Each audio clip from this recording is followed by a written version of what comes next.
نبی کریم علیہ السلام نے ارشاد فرمایا، اور یاد رکھیے گا وقت ہم پر بھی آنا ہے، بے شک ہم کسی کی 40ویں میں ہیں، ممکن ہے 40 دن کے بعد ہمارا بھی 40واں ہو، ممکن ہے، ہمیں نہیں پتا زندگی کا وقت کتنا ہے اور زندگی میں آگے ہم نے کرنا کیا ہے، اس بات کو تھوڑا سا محسوس کیجئے۔ نبی کریم علیہ السلام نے فرمایا، مل میت فی القبر کالمتخفس، سنیے گا جملہ نبی کریم علیہ السلام کا، جسم سے جب روح بندے کی نکل جاتی ہے نا، تو جب روح نکل جائے تو انسان بالکل بے بس ہو جاتا ہے، اسے غسل بھی کوئی اور دیتا ہے، اس کا لباس بھی کوئی اور اتارتا ہے، اسے وہ بڑی بڑی گاڑیوں میں بیٹھنے والے، آرام سے گدے میں سونے والے، وہ عالیشان قسم کا لباس پہننے والے، ہم نے تو یہ بھی دیکھا ہے کہ باپ کے جسم سے اترا ہوا لباس بیٹا دوبارہ نہیں پہنتا ہے، حالانکہ لباس بالکل درست ہوتا ہے، باپ کے جسم سے ٹی شرٹ بنیان جو بیٹے کے آ جاتی ہے بیٹا وہ نہیں پہنتا ہے۔ اب آپ یہ دیکھیں یہ وقت تو ہر کسی پر آنا ہے، نبی کریم علیہ السلام نے فرمایا ہے جب روح نکل جائے انسان بالکل بے بس، کچھ نہیں کر سکتا، بالکل زمین پر لیٹا ہوا ہے، اسے تختے پر کوئی اور بٹھاتا ہے، لباس کوئی اور اتارتا ہے، اسے غسل کوئی اور دیتا ہے، کفن کوئی اور پہناتا ہے، پھر وہ آرام سے گدے میں سونے والا بندہ، عالیشان گاڑی پہ سفر کرنے والا، جب گاڑی میں بیٹھے تو اے سی پہلے سے آن ہو، گاڑی سے اترے تو کوئی سایہ کرنے کے لیے چھتری لے کر آئے کہ دھوپ نہ لگ جائے، جیسے ہی کمرے میں جائے تو اے سی آن ہو، وہ بندہ بھی جب کفن پہن کر تیار ہوتا ہے تو اسے عام سے ڈولے پر لٹا دیا جاتا ہے، وہ ڈولا جہاں پر غریب بھی لیٹتا ہے امیر بھی لیٹتا ہے، اس ڈولے میں لٹا دیا جاتا ہے، پھر اسے ڈولے میں لٹھا کر عام سی بس کے اندر اسے بٹھایا جاتا ہے، بیٹا بھی زیادہ دیر کندھا نہیں دیتا ہے، بھائی بھی زیادہ دیر کندھا نہیں دیتا ہے، پوتے نواسے جو دل کے زیادہ قریب دوست وہ بھی زیادہ دیر تک کندھا نہیں دیتے ہیں، لیکن جب کندھا دے کر بس میں بٹھایا جاتا ہے تو وہ عام سی بس، ایسی بس کے جہاں پر ایسی کا نام و نشان نہیں، اس بس میں لٹا دیا جاتا ہے، اور حال تو یہ ہوتا ہے، دیکھا گیا ہے نا، حال تو یہ ہوتا ہے کہ میت سامنے پڑی ہوتی ہے اور لوگ اپنی گفتگو میں لگے ہوئے ہوتے ہیں، کسی کا کام زبان پر درود شریف نہیں آتا،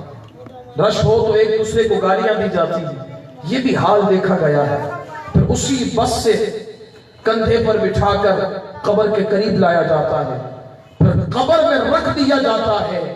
اور جب قبر میں رکھ دیا جائے، مٹی لگا دی جائے، قبر بالکل پیک ہو جائے، تو اس وقت میت کی کیفیت کیا ہوتی ہے مصطفیٰ کریم فرماتے ہیں، نبی کریم علیہ السلام نے فرمایا بل میت فی القبر کالمتخفس، نبی کریم علیہ السلام فرماتے ہیں جب میت قبر میں جاتی ہے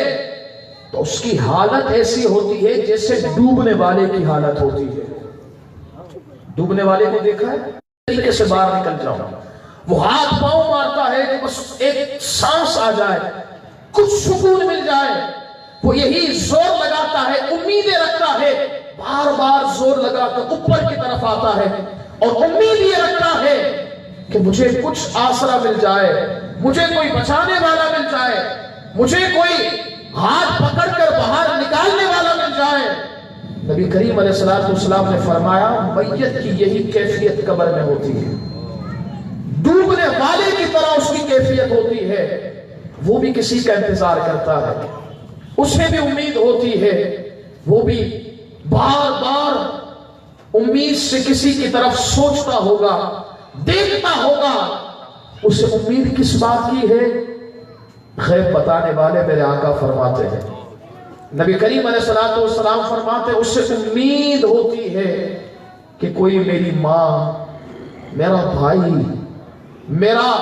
باپ یا میرا وہ دوست جو میرے بغیر رات بسر نہیں کر سکتا تھا، کہیں جاتا تو میں اس کے ساتھ، وہ میرے ساتھ، وہ مجھے کوئی دعا سے نوازے گا، وہ میرے لیے کوئی دعا کرے گا۔ نبی کریم علیہ السلام فرماتے ہیں جب اسے ان کی دعا پہنچتی ہے، کچھ اور عبادت نہیں، صرف دعائے بخشش پہنچتی ہے، کیا ہوتا ہے اس کے ساتھ حال؟ اس دعا کو کتنا قریب جانتا ہے، کتنا عزیز جانتا ہے۔ نبی کریم علیہ السلام نے فرمایا اس دعا کو جب وہ حاصل کرتا ہے، پاتا ہے، تو وہ مغفرت کی دعا اس کے نزدیک جو کچھ دنیا میں ہے ان تمام چیزوں سے زیادہ عزیز ہوتی ہے۔ سبحان اللہ۔ ایک دعا اس کے لیے بڑی عزیز ہوتی ہے۔ ہم دنیا کے لیے سب کچھ چھوڑ دیتے ہیں، بلکہ اگر غور کریں نا، تھوڑا سا غور کریں تو نماز پڑھنے کے لیے مسجد میں آئے اور ہمیں یہ احساس ہے کہ یار ہمارے پیچھے ہمارا کسٹمر دکان پر آ گیا ہے، تو ہم کیا کرتے ہیں؟ اس صرف چند ٹکوں کے لیے جلدی جلدی سجدے اور پھر رب کی بارگاہ میں دعا بھی نہیں مانگتے ہیں۔ یاد رکھیے گا، جو رب کے آگے نہیں جھکتا نا، اور جو رب سے نہیں مانگتا، تو وہ دنیا والوں کے سامنے جھکتا ہے اور دنیا والوں سے مانگتا ہے، اور جو رب کے سامنے جھکتا ہے اور رب سے مانگتا ہے تو پھر وہ کبھی کسی دنیا والے کے سامنے نہیں جھکتا ہے، وہ ہمیشہ اپنے رب کے حضور جھکتا ہے۔ یہ نبی کریم علیہ السلام نے ایک کیفیت بتائی ہے اس کی، جو میت قبر میں جاتی ہے تو ہم نے کس کو تیار کیا ہے؟ ہمارے بچے تیار ہیں اس طرح کہ میرے مرنے کے بعد میرا بچہ قرآن پڑھے گا میرے لیے، میرا بچہ دعا کرے گا میرے لیے؟ کہ ہم نے اپنے بچوں کو تیار کیا؟ نہیں، ہمارے بچے تو تیار ہیں ڈاکٹر بنیں گے، بنے، انکار نہیں، اسلام منع نہیں کرتا، ڈاکٹر بنائے، اعلیٰ قسم کا ڈاکٹر بنائے، انجینئر بنائے، پروفیسر بنائے، سائنسدان بنائے، ہر بندہ ہر اپنے بچوں کو ہر تعلیم کی نوعیت سکھائے، لیکن ڈاکٹر بنائے اس سے پہلے مصطفیٰ کریم کا عاشق بنائے۔ سبحان اللہ، سبحان اللہ۔ ڈاکٹر بنائے، انجینئر بنائے، پروفیسر بنائے، سائنسدان بنائے، لیکن پہلے اپنے بچے کو قرآن پڑھنا سکھائے۔ سبحان اللہ۔ جب تک بچہ قرآن پڑھنا نہیں سیکھتا نا، آپ نے خود اس بات کو دیکھا ہوگا کہ جنازہ سامنے ہوتا ہے، بیٹا ڈاکٹر ہے، بیٹا انجینئر ہے، بیٹا پروفیسر ہے، وہ پروفیسر جو لوگوں کو سمجھاتا ہے، ڈاکٹر وہ جو لوگوں کو نصیحتیں کرتا ہے، وہ جب جنازہ سامنے ہوتا ہے تو امام صاحب کا انتظار کرتا ہے اور کہتا ہے امام صاحب ذرا وہ میت کی دعا تو بتا دیں، کیا پڑھنی ہے، کس طرح پڑھنی ہے۔ تو یہ پروفیسر ڈاکٹروں کا حال ہے۔ پھر ہم کیا تیاری کر رہے ہیں اپنی خبر کی؟ آج اس محفل سے نیت کر لیں، انشاءاللہ اس محفل سے نیت کر لیں، انشاءاللہ ہم اپنے بچوں کو ڈاکٹر ضرور بنائیں گے، لیکن پہلے مصطفیٰ کریم کا عاشق بنائیں گے۔ سبحان اللہ۔ ہم اپنے بچوں کو انجینئر، پروفیسر، سائنسدان، ڈاکٹر سب کچھ بنائیں گے، لیکن پہلے اپنے بچوں کو قرآن پاک پڑھنا سکھائیں گے۔ سبحان اللہ۔ لیکن بچہ قرآن پاک پڑھنا کب سیکھے گا؟ جب باپ بھی تو قرآن پڑھے گا۔ اب باپ گھر پر بیٹھ کر فلمیں دیکھتا ہو تو امید ہے کہ بچہ بھی قرآن پاک پڑھے گا، بلکہ تو وہ بیٹھ کر خود فلم دیکھے گا۔ اگر باپ اخبار پڑھتا ہو تو کیا بیٹا ہے کہ وہ صبح اٹھ کر قرآن پڑھے گا؟ وہ بھی اخبار پڑھے گا۔ تو اب خود کوشش کریں، اپنے گھر میں قرآن کی تلاوت خود کریں گے تو انشاءاللہ گھر میں برکت بھی ہوگی اور ہمارے بچے بھی قرآن پاک پڑھنے کا شوق پیدا ہوگا۔ سبحان اللہ۔ حضرات محترم، یہ ہے ایصال ثواب کی حقیقت جو میں نے آپ کے سامنے بیان کر دی، کہ جو